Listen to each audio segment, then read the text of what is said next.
Pasok. Hello po, Mayor. Oh, Giselle.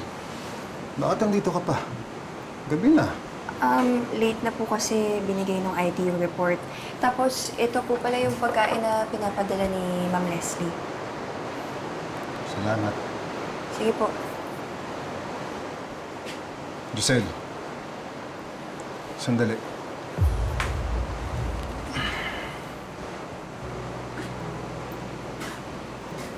Nagmamadali ka bang umuwi? Po? Bakit hindi mo ako samahan? Malakas ang ulan. Baka mabasa ka. Hatidan lang kaya kita sa inyo mamaya. Ano po?